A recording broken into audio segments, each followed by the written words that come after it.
Welcome back to Passionate About Music Education, a channel dedicated to music educators just like you. I'm Rachel Hardman. Today I'm going to dive into a topic about your identity and confidence as a music teacher. It really came from a post that I saw on one of my platforms the other day.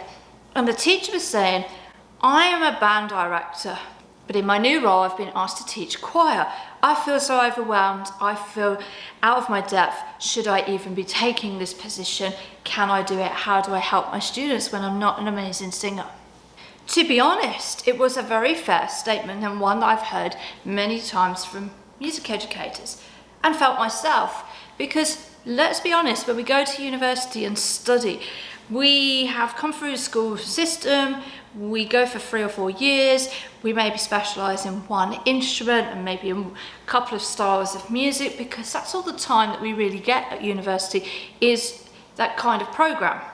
So then to go out into education and to suddenly have to teach a whole wealth of students, different ages, different styles of music, to become specialists in all of that, literally as you walk through the door is absolutely impossible. So of course we as musicians have doubts, because we know how hard we had to work to get good on one instrument.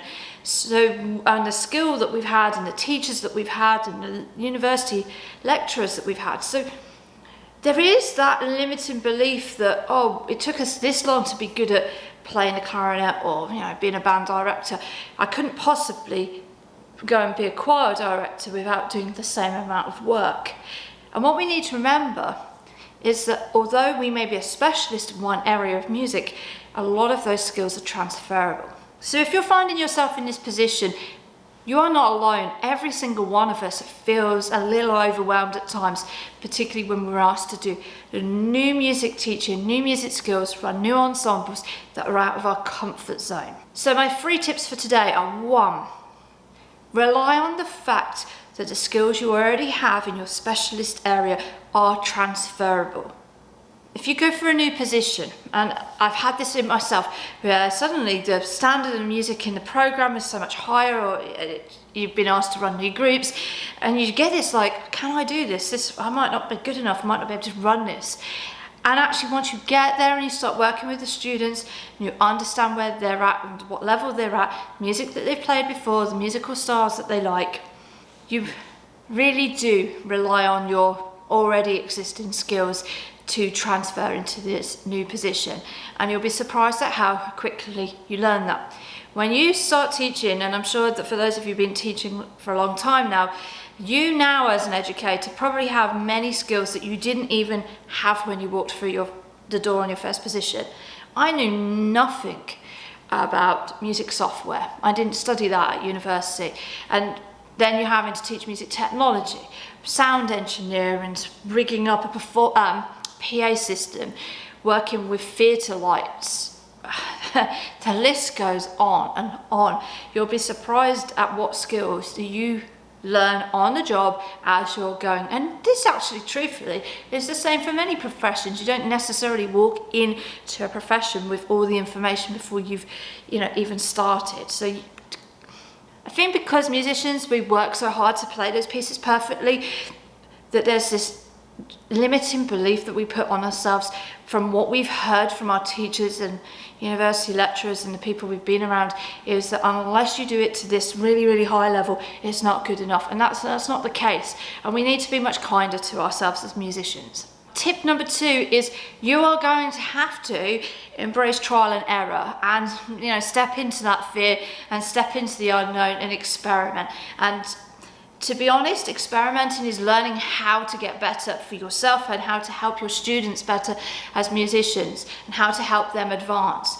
You may find that you go and run this brand new choir and you suddenly go in and your benchmark is here, but the students are here in terms of their experience.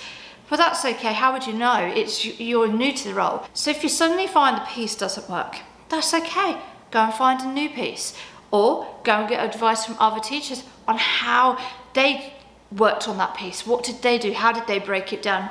Were there certain parts in the harmony that you needed to really work on with maybe the altos or the tenors? It's okay for it not to work, because that's where you'll actually find your greatest learning as a musician, as a new choir director or a new band director, whatever new role you're being asked to do within your career. And truthfully, the trial and error never ends. It never stops. It doesn't matter how long you've been teaching.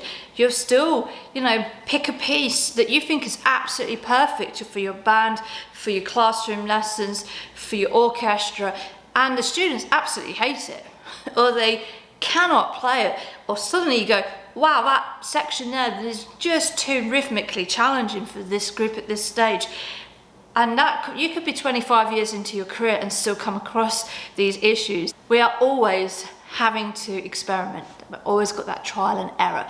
So embrace that, because that is where you're going to find your greatest growth as a music educator. But truthfully, tip number 3, I think, is the most important, the one we must remember at all stages.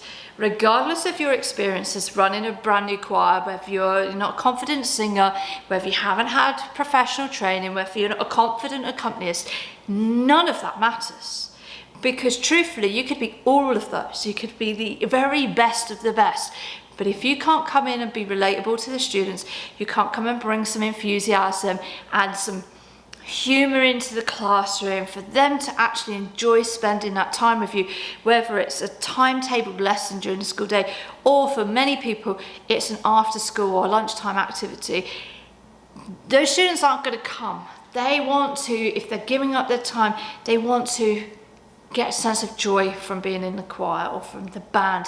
So your enthusiasm, your encouragement, your kind words, your humour, your ability to laugh at yourself when you make a mistake and you sing the wrong lyrics, or you mess up on the accompaniment, that's what the students actually want. They want to know that you're human, that you care, that you're learning with them, that you're passionate about their success, and that you're helping them on their musical journey. And showcasing and celebrating their work. That, I promise you, will carry you through any new experience that you're having to go through. So please, please, please stop being so hard on yourselves, musicians. We are teachers, you are learning. It's a lifelong learning experience. We talk about it all the time with our students, about how education is lifelong learning, and it's the same for us as educators and musicians. But if you go in with bags of enthusiasm, that will carry you through so many of those situations. I hope this video has been helpful for you. Please don't forget to subscribe to the channel, share it with your friends. If you have any topics you'd like me to talk about, more than happy to do that. Drop that in the comments below, and I'll see you again here on Passionate About Music Education.